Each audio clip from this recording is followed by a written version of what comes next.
Cumprimento a igreja da paz do Senhor. Amém. Vamos abrir as Bíblias no livro de Lucas, Evangelho segundo escreveu Lucas, capítulo de número 19 e o versículo 12 e o 13. Glória a Deus. De Lucas, capítulo 19 e os versículos 12 e 13.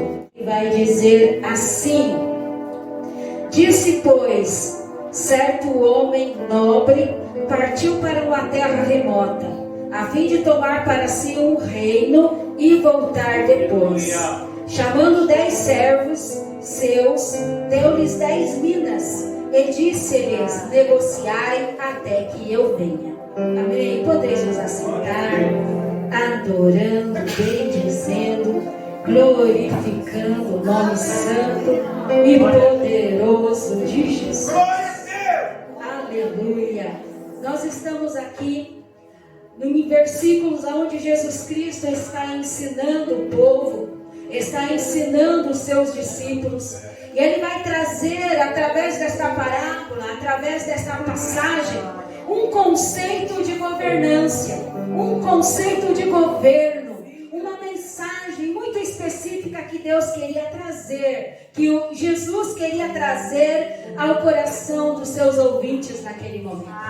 Mas antes de entrarmos propriamente neste exemplo que Jesus traz, nós precisamos entender como é que funciona o governo de Deus no meio dos tempos, no meio dos séculos, no meio dos dias. Nós sabemos que nosso Deus, o Deus Todo-Poderoso, Ele sempre teve todo o domínio, todo o poder e todo o comando nas suas mãos. Ele nunca foi pego de surpresa, Ele nunca foi achado despreparado, Ele nunca foi pego de surpresa. O nosso Deus sempre teve todo o domínio em suas mãos. E é assim que nós olhamos para o Antigo Testamento. Nós olhamos Deus através de uma teocracia direta, um governo de Deus na terra, Deus que governava o seu povo. Nós vemos através das diretrizes que Deus dava. Primeiramente chamou a Abraão: sai da tua terra, sai do meio da tua parentela, para um lugar que eu te mostrarei. E assim Ele vai fazendo no decorrer da história. Ele vai direcionando, Ele vai comandando, Ele vai governando o seu povo. No Antigo Testamento nós vemos Deus levantando líderes que iriam governar a nação. Líderes como, por exemplo, Moisés, que foi louvado aqui nesta noite através da missionária Francineide. Moisés foi um líder que foi levantado para libertar Israel, mas tudo isso debaixo da autoridade de Deus. Porque se fôssemos perguntar para Moisés: você quer libertar o povo de Israel? Certamente ele diria: não, eu não quero. Ele chegou a dizer: Senhor, como eu vou falar se eu sou pesado de língua? E o Senhor disse para ele: olha, não digas assim, porque eu serei a palavra na tua boca. Diga ao povo que eu sou te enviou. O eu sou está te mandando. Esse é o governo de Deus na terra. Deus, Ele levantou os juízes para governar a nação, numa época onde não havia reis, uma época onde não havia ainda os sacerdotes. Deus levantava homens, mulheres como Débora, como Gideão, como muitos homens que foram juízes para governar a nação, para libertar o povo da mão dos inimigos, porque assim é o governo de Deus. Deus nunca vai deixar o seu povo à mercê do adversário. Ele tem um governo perfeito sobre as nossas vidas. Ele levanta reis, Ele levanta profeta, Ele levanta juízes, Ele levanta quem Ele quiser para governar a sua pátria, para governar o seu povo. O governo de Deus no Antigo Testamento também é demonstrado através da lei, a Torá, ao qual é revelada para Moisés. E aquele povo passa a viver sob o efeito daquela lei, cumprindo aquela lei, cumprindo aqueles mandamentos, cumprindo as diretrizes de Deus, para não pecar, para não se desviar da presença de Deus, para não sair do propósito de Deus. Porque quando nós andamos pelos nossos próprios desígnios, nós vamos nos desviar. Mas quando andamos pela lei de Deus, quando andamos pelas diretrizes de Deus, nós não vamos nos perder no meio do caminho. A vitória, ela será inevitável se nós andarmos nos preceitos, da forma que Deus nos governa. E essa era a forma de Deus no Antigo Testamento, de governar. Deus, ele governava de fora para dentro. Ele usava vidas, ele usava homens, ele usava mulheres, ele usava pessoas capacitadas e aqueles que ele ainda capacitaria. Deus, ele governa o seu povo com regras, com direção. E o versículo que define muito bem o governo de Deus no Antigo Testamento é o versículo de Isaías 33, 22. O Senhor é o nosso juiz, o Senhor é o nosso legislador, o Senhor é o nosso rei. Assim é o governo de Deus no Antigo Testamento. Um governo onde Deus falava, o homem ouvia. Um governo que não estava presente na terra, ele estava presente no céu. Mas quando Deus mandava, tudo acontecia. No governo de Deus no Antigo Testamento, o poder de Deus se manifestava, ele vinha. Assim como aconteceu com Sansão, quando ele precisava enfrentar os seus adversários, o Espírito do Senhor se apossava sobre ele. Quando o povo de Israel precisava afugentar os adversários, a peste, o inimigo, dentro daquele deserto, a nuvem de fogo se levantava no meio do arraial. Quando o povo precisava seguir à noite, seguir de dia, a coluna de nuvem estava ali presente. Deus vinha, o poder de Deus vinha na terra. Assim como vemos, quando Deus enviava o seu anjo para vir executar algo, a mandado seu, o anjo vinha, executava, ele operava tudo através do comando do nosso Deus. Esse é o governo de Deus, um governo onde Deus direcionava poderosamente. Porém, é um governo onde Deus não estava presente fisicamente. Quando chegamos nos evangelhos, nós vemos um outro tipo de governo. Agora é a teocracia encarnada. É o poder de Deus que se manifesta pessoalmente entre os homens. O verbo se fez carne e aquele verbo ele passa a trabalhar, ele passa a agir, ele passa a executar o seu governo no nosso meio. Ele exerce as suas obras extraordinárias, ele governa como nenhum outro governou sobre a terra, porque ele é Deus, mas ele é homem. Ele governa como Deus, sendo manifestado como homem. Este é o governo do Deus presente. Este é o governo do Deus que chegou na terra, que se manifestou na terra para estar perto de nós. É um governo baseado em relacionamento. É um governo baseado na graça e na verdade.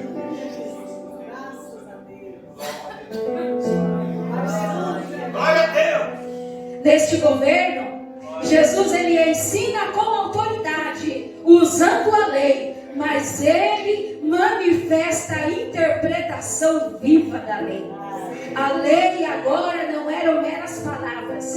A lei agora não era simples palavra. A lei agora estava manifestada, viva, presente, atuante no meio do seu povo, chamando a todos a ter uma transformação de coração.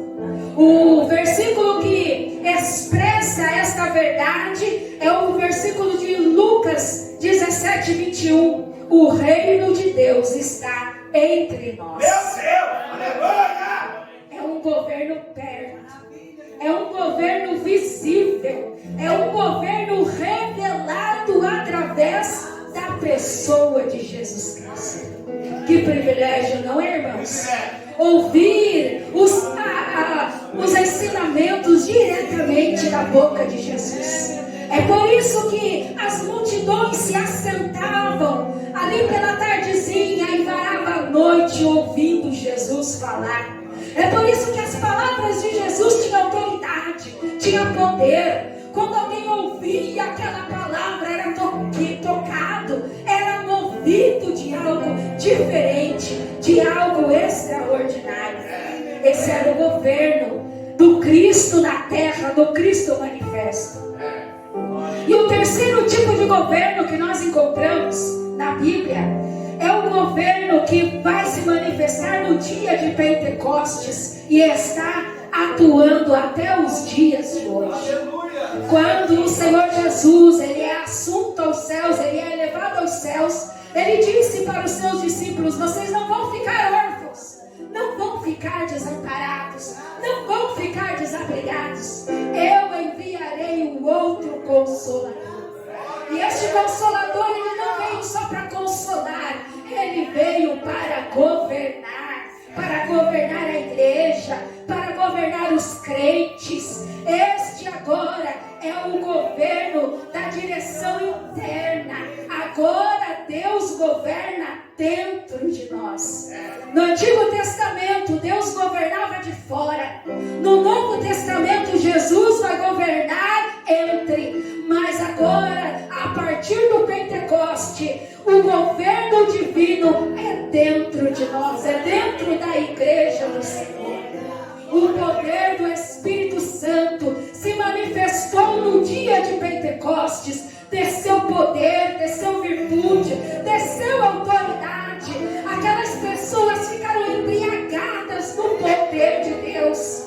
Tanto que Pedro, ele se manifesta ali naquele dia, naquele culto, pregando uma palavra com tanto poder, que 3.000 almas se renderam ao Senhor. O poder daquele lugar foi tão grande, que as vidas perguntavam: o que está acontecendo ali? Eles estão profetizando, e é na minha língua, eu estou entendendo, eu consigo entender o que aquela igreja está falando. Este é o poder do Espírito Santo. Este é o governo do Espírito Santo, que nos governa de dentro para fora, para que todos entendam a mensagem da salvação, para que todos saibam das palavras que salva, que cura, que liberta. A lei agora ela é escrita nos nossos corações. A igreja ela se torna o corpo governado espiritualmente. E o versículo que retrata bem este governo é o de 1 Coríntios 6:19.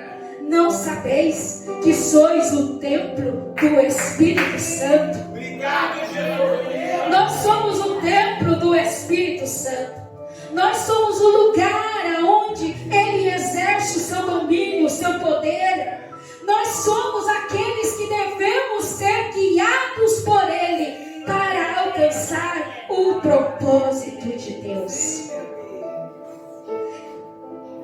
E então nós podemos entender o que Jesus estava querendo dizer naquele ensinamento seu. Quando é dito que certo homem nobre partiu para uma terra remota, a fim de tornar para si um reino e voltar depois, e ele chamou a 10 servos seus e deu a estes 10 servos 10 minas, e ele pediu: negocia, trabalha por estas minas. Então, entendendo o tipo de governança que o Senhor exerceu na história e o Espírito Santo exerce sobre nós, nós conseguimos entender que aqui o Senhor Jesus, Ele está entregando algo para os seus servos. Este homem nobre, este homem, ele é o próprio Jesus. Jesus está pregando acerca de si mesmo. E diz o versículo que ele partiu para uma terra remota. E ele está dizendo: olha, quando eu não estiver presente nesta terra, quando eu partir, quando eu for levado aos céus, vocês têm uma missão. Os meus servos têm uma missão. E ele entrega na mão destes servos 10 minas. Ou seja, para cada servo ele entrega algo especial. E ele faz uma recomendação: negociai, trabalhai. O Senhor Jesus, ele entregou nas mãos da sua igreja algo muito precioso. Ele entregou dons, ele entregou talentos, ele entregou capacidade para fazer algo para o seu reino. Ele continua governando, ele continua no poder, através da ação do Espírito Santo. Ele é o mesmo ontem, hoje e será eternamente.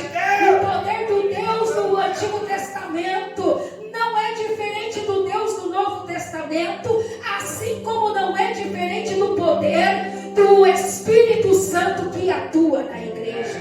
O Espírito Santo que está presente na igreja. Ele entrega para os seus servos a responsabilidade de negociar aquelas minas. Com isso ele estava dizendo que ele queria multiplicação. Ele queria que através daquela negociação houvesse um resultado. Isso nos faz entender que o nosso Deus, o Deus que nos governa, o Deus que nos entrega vida para viver e capacidade para fazer, Ele nos dá, Ele tem sobre nós uma expectativa, a expectativa de um resultado. O resultado que Ele queria era que a mina negociada se multiplicasse, desse lucro e prosperasse. O resultado que Deus quer de mim e de você é que nós não nos cansemos de falar da sua lei, que nós não nos cansemos de pregar o seu evangelho, que nós não nos cansemos de sermos direcionados pelo Espírito de Deus, levados pelo Espírito de Deus, aonde Ele nos levar, aonde Ele nos mostrar. Devemos ir, granjear, trabalhar, multiplicar as almas, as vidas, as bênçãos, tudo que Ele tem derramado sobre as nossas vidas.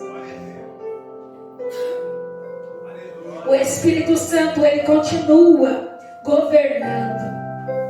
Ele continua governando a igreja deste século. E para que nós não venhamos parar no meio do caminho como o povo de Israel parou, para que não venhamos ser dispersados como muitos crentes da época da perseguição foram, que nós venhamos nos deixar ser guiados, que venhamos nos deixar ser governados pelo Espírito do Senhor.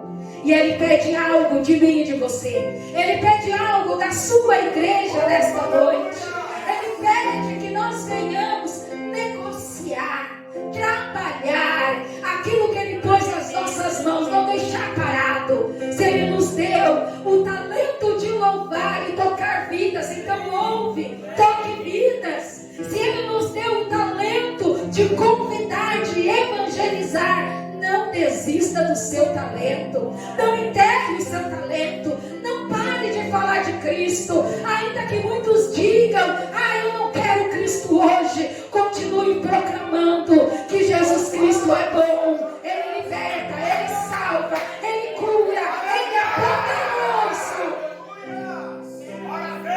porque Ele deixou bem claro que Ele iria voltar.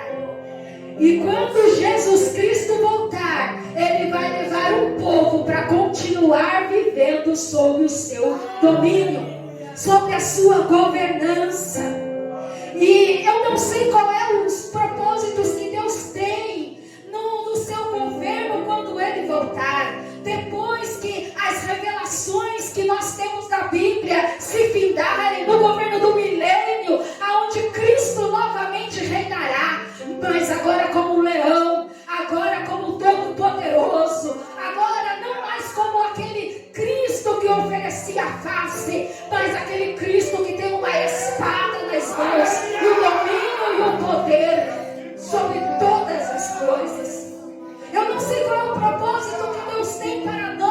naqueles dias. Eu não sei se continuaremos evangelizando, trabalhando, fazendo algo, mas eu sei que Ele nos chama para vivermos deste domínio. Ele nos chama para viver debaixo deste poder. Ele nos chama para que a nossa vida toque vidas, para que a nossa vida alcance vidas, para que nós venhamos negociar, multiplicar nesta terra e alcançar todas as bênçãos devidas do trabalho do Senhor. Há um versículo que diz que nós não devemos vacilar as nossas mãos, porque a nossa obra, ela tem uma recompensa. O governo de Deus é tão justo, o governo do nosso Senhor, ele é tão justo, que tudo que você realizar nesta terra, você vai receber o pagamento, você vai receber a paga, você vai receber o galardão de Deus. Quem trabalha para Jesus não trabalha de graça. Quem multiplica para Jesus não fica sem o devido salário. Mas tem uma coisa, Ele vai nos assalariar conforme o esforço de cada um. Quer receber mais de Jesus? Faça mais para Jesus. Quer ter um salário maior? Faça algo maior para o Senhor. Quer receber mais nesta terra, no seu trabalho secular? Talvez você não consiga um aumento. Talvez o governo não dê o aumento que cada um de nós merecemos. Mas Deus não é um governo humano. Deus é um governo justo, um governo poderoso. Ele sabe recompensar aqueles que trabalham para Ele. Ele sabe assalariar aqueles que se dispõem a viver debaixo da sua autoridade e do seu domínio. Que possamos todos sermos trabalhadores deste Cristo. Que possamos todos deixar o Espírito Santo direcionar as nossas vidas. Que possamos todos angariar aquilo que Cristo pede de cada um de nós. Porque o salário é bem pago, é justo, tem recompensa, tem plano de saúde, porque Ele cura a minha e a tua vida.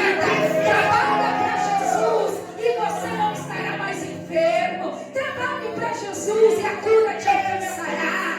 O trabalho é justo, a carga horária é justa. E tem mais, quando você chegar cansado do trabalho, da labuta diária, você vai chegar aqui e vai ter o refrigério do Senhor. Ele vai te descansar, Ele vai tirar o fardo pesado, Ele vai tirar o peso do dia a dia, e Ele vai tornar